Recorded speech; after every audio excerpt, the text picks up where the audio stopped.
questions. Yes, ma'am. Well, I'll just be very brief my opening remarks. First, thank you. And thank you to all our reliable friends of the US-Asean Business Council for your support and your hospitality once again. You talked about a grueling trip. So I've just come from the World Economic Forum in Davos, then Italy, then the Middle East, to carry our message that during these times of global economic crisis, we cannot look for solutions that we will later on regret and look backwards as having been foolish. I refer especially to many proposals that we keep hearing about increasing protectionism and isolationism. It's very important for us to remember that countries will not prosper in isolation. We've tried that in the 1930s. It didn't work. It worsened things.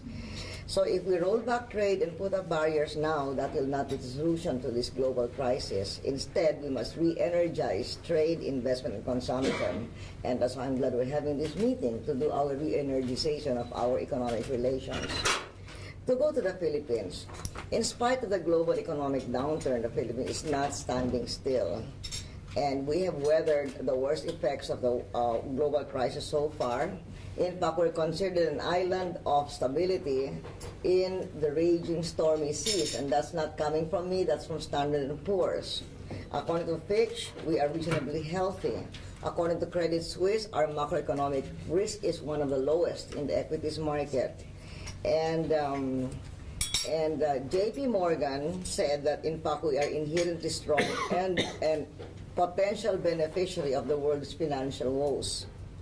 The reason, well, you know the Philippines, and you know that we rebooted our economy several years ago.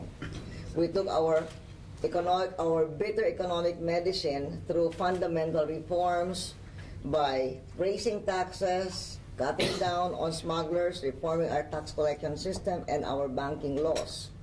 And our reform moves have paid off with revenue for investments in human and physical infrastructure.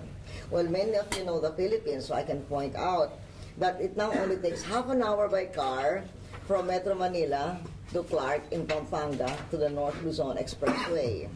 And the next time you go to the Philippines, you can travel from Apari in the northernmost tip of Luzon all the way down to Jolo Island in Mindanao, island hopping on our roll-on, roll-off ferry nautical highway system. And this has cut down a lot on transport costs for our food production from Mindanao to Luzon. And we are likewise investing in unprecedented amounts in education, healthcare, training, and other social services. So as a result of our investment in 2007, our GNP grew by 8%.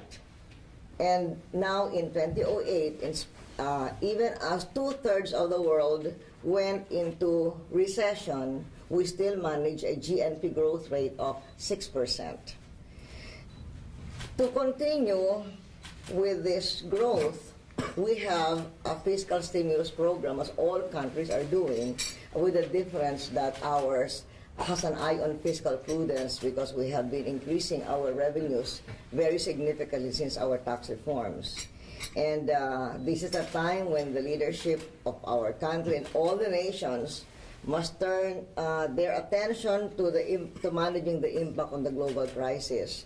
In our case, we're managing the impact in order that the global crisis does not become a Philippine crisis. So ours is not an economic recovery program, it is an economic resiliency program to keep us resilient in the face of this downturn in the world. And in doing this, one principle that we follow at the top of our minds is we must not neglect those who feel the hardship of the global downturn the most, while we're building an economy that will continue to grow and offer long-term opportunity. Well, we meet all the time, so if there's any new message I would like to give to you now during this period of the global downturn of the world, what I would like to do is to call on you to maintain your investments in the Philippines. And I hope that in our discussion today, you will see that we still remain one of the best values for investment in Asia. You know we have the world's best workers, and now we're having excellent infrastructure, and we want to assure you that the government is on your side. So thank you very much for this, and we can have an interactive discussion.